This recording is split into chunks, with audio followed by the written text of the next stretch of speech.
नमस्कार दोस्तों, आज की इस कहानी में आप सभी का स्वागत है। सोनिया और उसका पति प्रकाश गांव से शहर में जाते हैं। सोनिया एक टीचर थी और उसका शहर के एक हाई स्कूल में प्रमोशन हो गया था। प्रकाश दिखने में बहुत ही हष्ट-पुष्ट शरीर का था। सोनिया और प्रकाश की अभी नई नई शादी हुई थी। दोनों शहर में एक किराए के मकान में रहते थे। वह मकान जिसका था वह एक खूबसूरत और जवान महिला थी। उसकी उम्र करीब 35 वर्ष थी और उसका पति दुबई में नौकरी करता था। वह 2 साल में एक बार ही अपने घर आता था। जिस दिन प्रकाश किराए पर मकान लेने के लिए उस महिला के घर पहुंचा था तो उस दिन उस महिला ने प्रकाश को ऊपर से नीचे तक बड़े ही ध्यान से देखा और प्रकाश को देखते ही उसका मन लालचा गया और इसलिए उस मकान की मालकिन ने कम किराए में ही अपना मकान उन दोनों को रहने के लिए दे दिया। लेकिन देने से पहले वह उन दोनों से पूछताछ करती है कि किस सिलसिले में यहाँ आए हो, तो सोनिया बोल पड़ती है कि मैं एक सरकारी टीचर हूँ और मेरा यहाँ के एक स्कूल में प्रमोशन हो गया है, इसीलिए हम दोनों किराए का मकान ढूंढ रहे हैं। गांव में तो सोनिया का पति अपने घर के कम धंधे में लगा रहता था, लेकिन शहर में उसे दिन भर अपने कमरे में अकेला ही रहना पड़ता था और सोनिया समय से अपने स्कूल चली जाती थी और शाम को 4:30 बजे वापस आती थी। मकान मालकिन नए नए लड़कों की बहुत ही शौकीन थी, लेकिन प्रकाश जैसा दिखने वाला मर्द आज तक कभी नहीं मिला था। हर रोज की तरह सोनिया स्कूल चली जाती थी और इधर मालकिन को प्रकाश पसंद आ जाता है। मकान मालकिन बहाने बहाने से प्रकाश के पास आना चाहती थी, लेकिन प्रकाश उसे भाव नहीं देता था। मालकिन जब से प्रकाश को देखी थी तो वह उससे प्यार करने लगी थी और वह मन ही मन में सोच रही थी कि मैं ऐसा क्या काम करूं कि प्रकाश मेरे जाल में फंस जाए। तभी उसके दिमाग में एक आइडिया आता है। मालकिन ने सोचा कि अभी इस आइडिया पर काम करना चाहिए। तभी मालकिन प्रकाश की टंकी का पानी सप्लाई बंद कर देती है। उधर बाथरूम में प्रकाश नहा रहा होता है। अचानक पानी बंद हो जाने के कारण वह परेशान हो जाता है। अचानक पानी कैसे खत्म हो गया, अब मैं कैसे नहाऊंगा? ऐसा बोलकर वह बाथरूम से निकलकर बालकनी में जाता है। वह देखता है कि बाहर के नल में पानी आ रहा है। सिर्फ मेरे नल का पानी बंद कैसे हो गया? वह मकान मालकिन को फोन करने लगता है। प्रकाश का कॉल देखकर मालकिन बहुत खुश होती है। बोलती है कि लगता है यह कबूतर जाल में फंस गया। फोन पर प्रकाश बोलता है, मालकिन देखिए मेरे नल का पानी बंद हो गया है, इसमें पानी ही नहीं आ रहा है। उधर फोन पर मालकिन जवाब देती है, अरे प्रकाश तुम परेशान क्यों होते हो? मैं हूं ना, मैं अभी चेक करती हूं। टंकी का पानी जो प्रकाश के नल तक जता था उसकी सप्लाई चालू करके मालकिन उसके कमरे में जाती है। मालकिन को देखकर प्रकाश बोलता है, मालकिन देखिए मेरे नल में पानी ही नहीं आ रहा है। तभी मालकिन बोलती है कि टंकी का पानी खत्म हो गया था, लेकिन टंकी अभी भर रही है। एक बार फिर से चालू करके देख लो प्रकाश, अभी शायद पानी आ रहा होगा। उस समय प्रकाश टॉवल लपेटा हुआ था। उसे नहाना था और वह बाथरूम की ओर जाता है, लेकिन मालकिन उसके कमरे में ही बैठकर उसके नहाकर वापस आने का इंतजार कर रही थी। जब प्रकाश नहाकर वापस आता है तो मालकिन बोलती है, प्रकाश कॉफी बनाओगे क्या? मुझे कॉफी पीने का बहुत मन कर रहा है। प्रकाश बोलता है, हाँ हाँ क्यों नहीं, जरूर, बस 2 मिनट रुक जाइए, मैं अपने कपड़े पहन लूं, उसके बाद गर्मा गर्म कॉफी आपको पिलाता हूँ।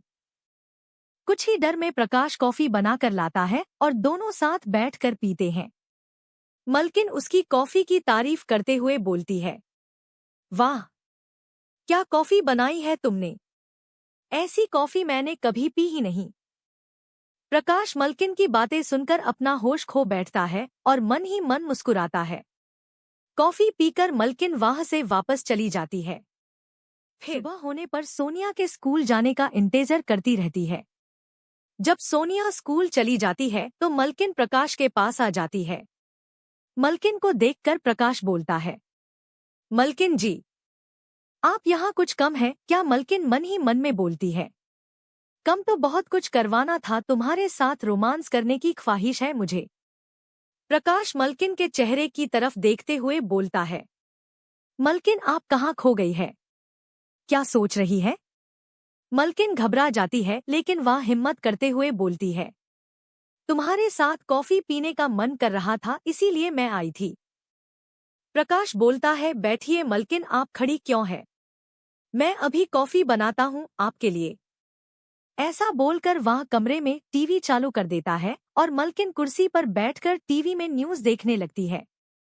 कुछ ही देर में प्रकाश कॉफी बनाकर लाता है, लेकिन उस समय न्यूज़ में सीन चेंज हो जाता है। होता यह है कि रेप केस में एक लड़के को पकड़कर पुलिस जेल ले जाती है। दोनों साथ बैठकर टीवी में न्यूज़ देख रहे थे।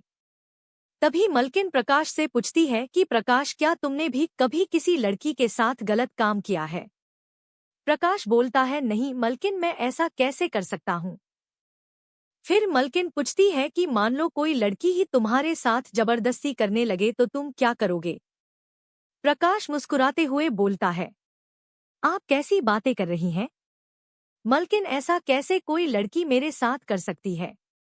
फिर मलकिन बोलती है, कुछ समय के लिए मान लो कि तुम अकेले हो और तुम्हारे कमरे में कोई लड़की आ गई और तुम्हारे साथ रोमांटिक बातें करते करते तुम्हें किस करने लगे तो तुम क्या करोगे?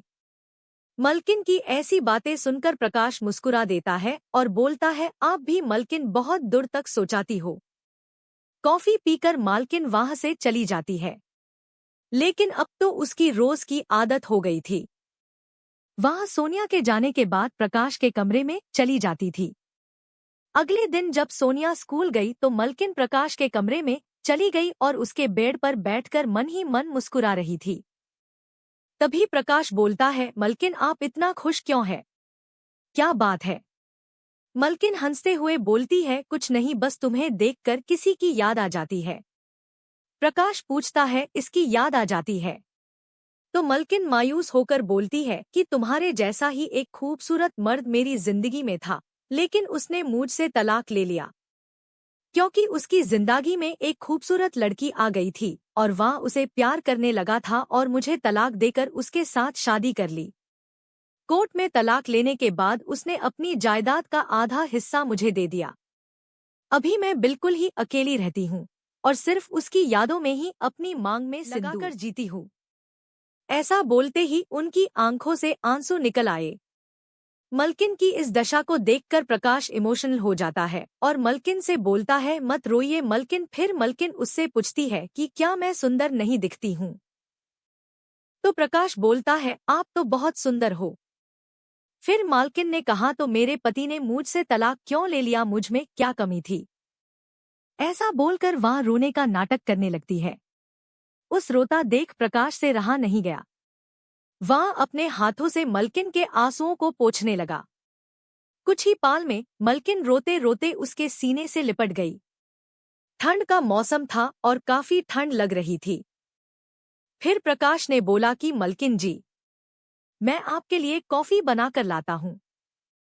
मलकिन बोली कि नहीं नहीं, आज कॉफी पीने का मन नहीं है। मुझे सर दर्द हो रहा है और चक्कर जैसा लग रहा है। ऐसा लग रहा है कि मैं खड़ी होकर चलूंगी तो जमीन पर गिर जाऊंगी। फिर प्रकाश बोला कि आप कुछ देर आराम कर लीजिए। फिर मलकिन उसके बेड पर लेट जाती है। प्रकाश ने अपना कंबल उस अपना शरीर ढकने के लिए दिया और बेड पर मलकिन के बगल में ही बैठकर टीवी देखने लगा। वह भी ठंड से कांप रहा था। फिर मालकिन बोली, बैठे क्यों हो प्रकाश, लेट जाओ, तुम्हें भी ठंड लग रही होगी। इतना बड़ा कंबल है, तुम भी अपने आप को ढक लो। उधर टीवी में रोमांटिक गाने बज रहे थे और मलकिन उन गानों की धुन को सुनकर अपने पैरों को हिला रही थी। इधर बगल में लेटा हुआ प्रकाश भी गानों की धुन में झूम रहा था। धीरे धीरे मलकिन अपना पैर मुकेश के पैरों से रगड़ाने लगी। कुछ भी देर में दोनों का मूड बन गया। उधर टीवी में और भी रोमांटिक गाने बजाने लगे। अब दोनों अपना कार्यक्रम शुरू कर चुके थे। अभी 5 मिनट भी नहीं हुआ था और मलकिन अपना सारा कपड़ा कंबल के अंदर उतार दी थी। तभी बाहर से सोनिया के स्कूटी की आवाज सुनाई देती है। स्कूटी की आवाज सुनकर प्रकाश कमरे की खिड़की खोलकर देखने लगता है तो देखता है कि सोनिया अपनी स्कूटी को खड़ा कर रही है और वह मलकिन से बोलता है कि मलकिन जल्दी से अपनी चोली उठाओ और पेटीकोट भी फटाफट पहनकर निकल जाओ। सोनिया आ गई है।